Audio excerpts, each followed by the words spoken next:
मेरे दोस्तों, आज की एक और खूबसूरत सुबह में मैं पादरी विलियम जॉन एक बार फिर आपकी खिदमत में हाजिर हूँ एक और मॉर्निंग डिवोशन के साथ। मेरे साथ देखें फिलिप्पी के मसीहियों के नाम मुकद्दस पौलुस का खत, उसका पहला बाब और उसकी 21वीं आयत। आज सुबह के लिए हमारा मजमून होगा मौत का डर। मेरे दोस्तों, दुनिया का हर जी अक्ल जानता है कि जिंदगी और मौत जो है ये अटल हकीकतें हैं। बाइबल मुकद्दस के पहले पन्ने पर ही खुदा की आवाज गूंजती है कि तू खाक है और फिर खाक ही में जा लौटेगा। अब मौत का डर कहां तक जायज है, हमें अपने आप को जवाब देना होगा। हम में से अक्सर लोगों का जवाब शायद यही होगा कि हमें मौत से डरना चाहिए, लेकिन मेरा ख्याल थोड़ा सा मुख्तलिफ है। मौत का आना तो दोस्तों अटल है।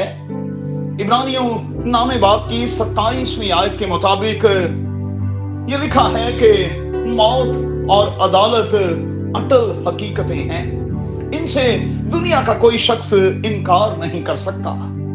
तो डरना किससे है, मौत से या जवाब तलबी के डर से? खुद को जरूर आज की सुबह में इसका जवाब दीजिएगा। याद रहे कि हम में से हर एक ने मौत का मजा चखना है। खुदावंद के पास तो जाना ही जाना है, इसलिए मौत से ना डरें। इसे खुदा के लोग तो होम गोइंग सेलिब्रेशन का नाम देते हैं। ये तो तबादला है, इंतकाल है, एक जगह से दूसरी जगह शिफ्ट हो जाना। और मैं हमेशा दोस्तों कहता हूं कि खुदा के लोगों के लिए शिफ्टिंग कभी भी बुरी नहीं होती, ये हमेशा फायदामंद ही होती है। इसी तनाजुर में यूहन्ना की अंजील के 14वें बाब को और फिलिपियों के पहले बाब को जरूर देखिएगा।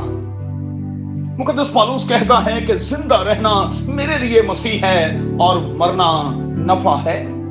ये दोस्तों नुकसान नहीं है, ये गेन है, ये लॉस नहीं है। सो अपने कॉन्सेप्ट को मौत के हवाले से मेहरबानी से क्लियर करें। अब याद रखें, इस बात से ना डरें कि हमने एक दिन इस दुनिया से जाना है, वो तो जाना ही है, लेकिन इस बात का जरूर जहन में खौफ रखें कि हमें खुदावंद के सामने पेश होना है और उसके सामने पेश होकर हम क्या जवाब देंगे। और फिर इस बात से डरें कि हम में से किसी को खुदा उसके हाल पर कभी भी छोड़ ना दे। डरें उस वक्त से जब किताबें खोली जाएंगी और फिर मेरा और आपका हिसाब किताब किया जाएगा और लिखा है कि फिर हमारे ईमान के मुताबिक हमें इनामों इकराम से नवाजा जाएगा। अच्छा, इस किस्म का खौफ जो है बाइबल मुकद्दस कहती है कि वो दानाई पैदा करता है। सो हमें खुदा से अपने लिए ऐसा ही खौफ मांगना है और याद रखना है कि अल-मसीह ने मौत की वादी में उतरकर मौत को मौत दे दी है। मौत हारा हुआ दुश्मन है, सो हारे हुए दुश्मन से भला क्या डरना।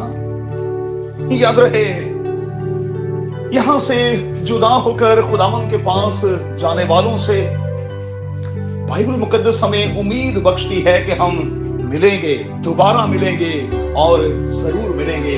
इसी तनाजुर में लूका की अंजील के 16वें बाब को भी देखिएगा। अमीर आदमी और गरीब लाजर की कहानी पर गौर कीजिएगा। सो अपने आज में अपने आने वाले कल के लिए खुद को तैयार करें ताकि हमें खुदावंद के सामने खड़े होने का मकदूर हासिल हो सके।